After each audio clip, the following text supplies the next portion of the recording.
This is one of my favorite queens. I work on Fire Island every summer, and every summer queens would leave the island and they'd be like, oh my god, did you hear like Bob the drag queen is gone? And I didn't know any of these fucking bitches because I had just moved here and I was whack. But so I came back and I was like, Monét, you're my queen. I don't care what you do. I'm gonna love you forever. And I literally follow her everywhere and she has graced us with her presence. So let's give it up for Monét Xchange,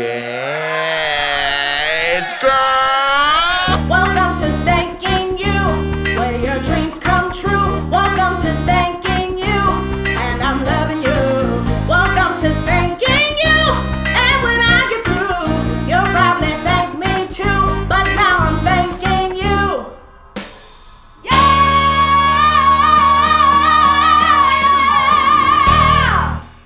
Like I told everyone before, you were someone that I've like followed and loved, and I literally am obsessed with you. But I love it because you put on, she sews her own costumes, she has her own, you're incredible. I know. In the best way, but you have what reminded me that drag is, I always say drag is underrated because you are at home for hours sewing, padding, you're a tucking queen. I she am a tucks tucking queen. down. You know she got a big old black thing. I so do, like, girl. I know, girl. Listen, on stage between us, there's about 79 inches of on stage, okay? Hey! My favorite new quote is, I'm crazy, but I fuck so good I'm on top of it. You know what I'm saying? Hey! You hear that, Jacqueline? Yeah. He's dating my best friend. All right, so Monét, where did Monét Xchange come from? Because that's another name that queens, they're like, that's hilarious. You see, here's the thing. People take like years to get. I literally met someone who I met like 4 years ago. He's like, oh, like Monét Xchange. I'm like, you fucking idiot. Yeah, it's State school. But what it was 5 years ago. I started, I've been doing drag for 5.5 years at this point. Yeah, 5.5 years. And yes.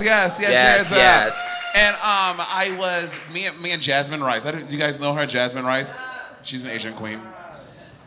Jasmine Rice, you know. Brendan? And wait, is she here? That's my Asian queen. No, Brendan. Brendan's my Asian queen. I was about to say, she is not that small, girl. Jasmine Rice.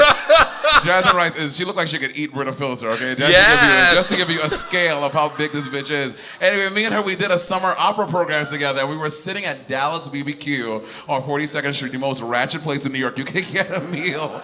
And we looked across, there was a currency exchange booth. And I was like, ooh, currency exchange. That could be currency exchange. But then that would be a little racist because I'm not Latin. But, and I thought Monét, I put an accent on it, and Monét Xchange, girl. A little tilde over the E. Tilde, yes. State school. Yeah. Bro, I always tell her I went to state school, okay? At least you weren't girl. I go. That's your girl. Girl, we on the same stage, girl. I was like 7th grade. That's it. I've learned all I need to know about life. You were destined to be a drag queen. Mm-hmm. So what inspired you to get to drag in New York City? Because this city is not a joke. Well, I'm born and raised in New York City. I'm from Brooklyn. Okay, Yeah. Anyone from Brooklyn? Anyone from New York City? Yes, we got New York Queens City in the house. I know that. Wait, Queens? Brooklyn? Anyone from Brooklyn? Oh! The other person of color. Yeah. The two of us.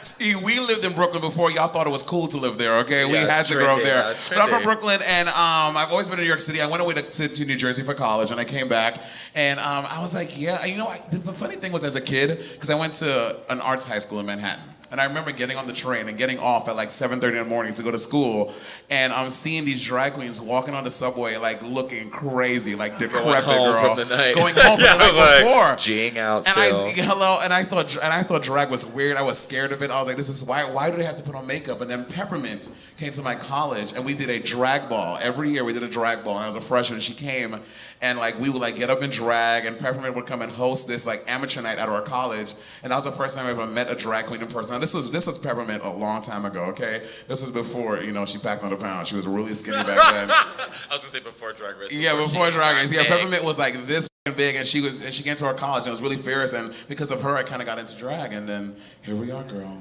Who has really worked with me and who kind of nurtured me, taught me how to sew, and I learned a lot how to perform and be a good queen was Bob. Yes. Bob and I are very good friends. We've been friends for a very long time. And he taught me a lot about drag, and it's because of him I'm kind of... Taught you how to sew? Yeah, he taught me how to sew. Because I always wonder, every queen says, I can't sew, I can't go. Like, that sewing is like... Oh, sewing is very important. And y'all know RuPaul ain't sewing shit, but everybody got to know sewing to show. I'm like, okay. What do you think about Drag Race? I think that Drag Race is a very, it has come along in the past couple of years, and it has definitely. Is it just me, or do you feel like it really blew up recently? Like in like the past 2 or 3 years, it's definitely mainstream. blown up. Yeah, and Drag Race has kind of started like an express lane into drag performers being put into like this like crazy celebrity. Yes. Excuse me. And pure class here at thanking you. And it has really like catapulted drag. Now it has its downsides because a lot of people rather go see a Drag Race girl and pay $50, but you won't come to therapy on a Monday night to go see a drag. You know what I mean? So that kind of has but everything has its good and its bad points. You know what I mean? At least it's making a space for nightlife performers and impersonators to have a platform to perform and do shit.